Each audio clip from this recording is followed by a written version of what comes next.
Habaneros, Habaneros, inhabitants of the wonderful city of Havana. Habaneros.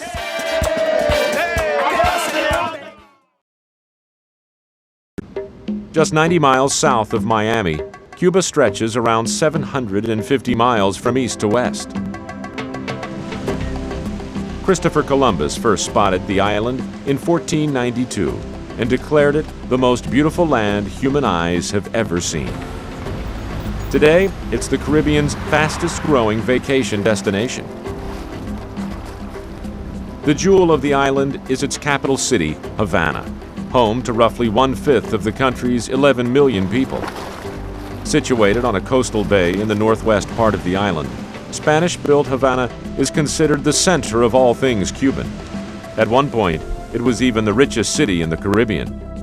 But the revolution that began in the 1950s gradually took its toll.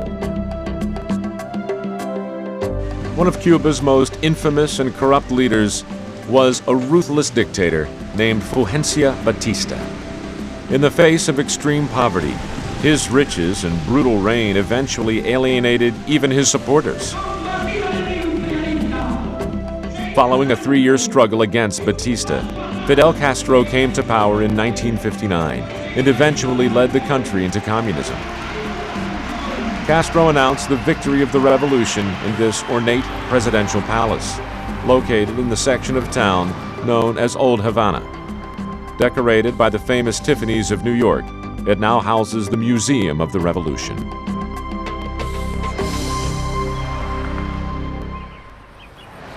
Castro was joined in his fight by an Argentinian doctor named Che Guevara. When he died for the cause, he became a symbol of liberty for millions. His popularity hasn't diminished over the years. Brightly colored artwork that celebrates the revolution can be seen throughout Cuba, and so can the effects of this political change. In some ways, life for the average Cuban improved after the revolution. Healthcare and education became available to everyone. Starvation was virtually eliminated, and athletics and the arts were finally recognized and supported.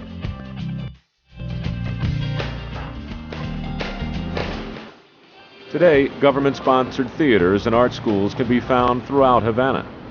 One of the most ornate, the Garcia Lorca Theater, offers a breathtaking setting to take in an opera or ballet. Like many revolutionary governments, Cuba has also invested in its athletes for reasons of international prestige and patriotic pride. Baseball is the Cuban national sport, and its players are among the best in the world.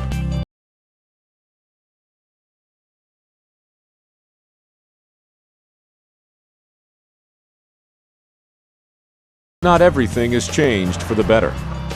Over the years, the U.S. embargo of Castro and his communist dictatorship has crippled Cuba's economy, and the absence of American tourists has been felt. Ironically, some believe it was a good thing that the lack of dollar-yielding tourists ultimately preserved Havana's character.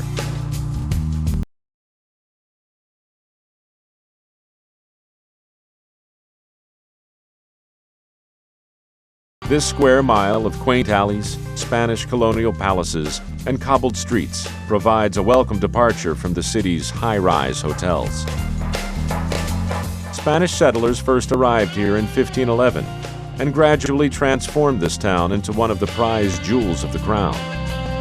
Today, many of its crumbling buildings are in desperate need of repair, and restoration efforts are underway. Its very name tells you that the Plaza Vieja is one of the oldest squares in this area, lined with elegant buildings from the 18th century.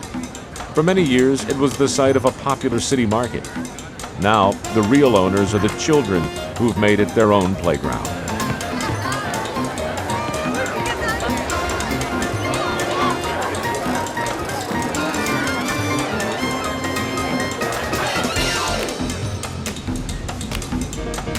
North of the Plaza Vieja is another aptly named square. Here in the Plaza de Armas, one can visit Cuba's oldest surviving fortress, the Castillo de la Fuerza. Dating from the 1500s, its tower carries the symbol of Havana. a woman holding a cross called the Giraldia. Recently excavated cannons now surround the fortress.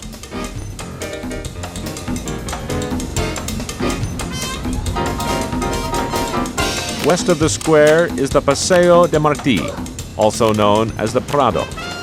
This wide avenue, built in the 18th century, quickly became the most popular promenade in the city. Along the avenue, you can relax in the pleasant Parque Centro. Here stands a monument dedicated to José Martí. This famous poet and national hero led a revolt against Spanish rule and died in the fight in 1895.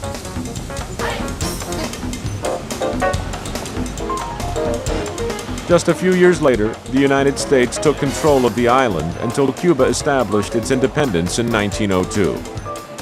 On the Prado stands a small-scale copy of the Capitol building in Washington, D.C. Completed in 1929, the Capitolio Nacional was once a symbol of American influence on the island.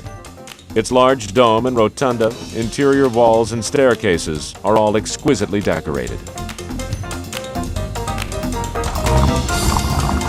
Old Havana is a great place to see some of the most surprising leftovers from the pre-revolution days.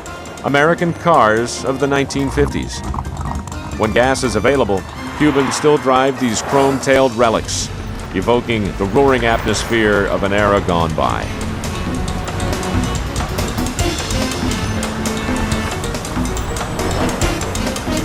The charm of these cars mixes well with many of the restaurants and bars that remain almost unchanged since before the Revolution. Two of the most famous were frequented by author Ernest Hemingway, who lived in Cuba during the 1940s and 50s. The Floridita is known for its daiquiris, a cocktail of rum, lemon, sugar, and crushed ice, often described in Hemingway's stories.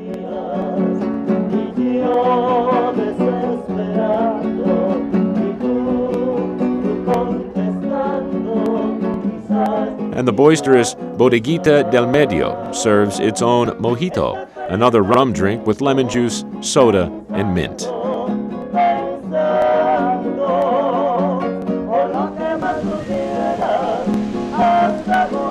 Along the seafront to the north, Old Havana is bordered by a spectacular 2-mile boulevard called the Malecón. Gigantic waves often crash along the seawall, adding adventure to the journey. Large hotels, famous nightclubs, local bars, and taverns lie along this street that leads west to the more modern districts of the city.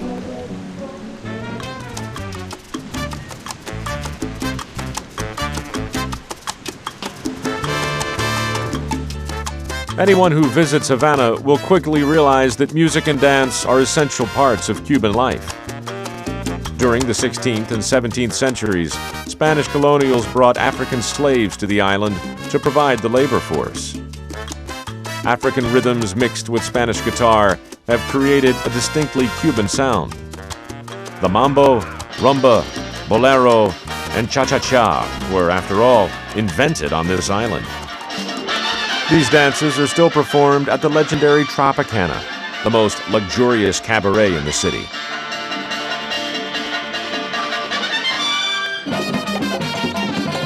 Like other Caribbean islands, Cuba also celebrates Carnival, a raucous few days before the Catholic season of Lent that explodes with music and movement. Colorful parades and wild dance marathons mark the occasion.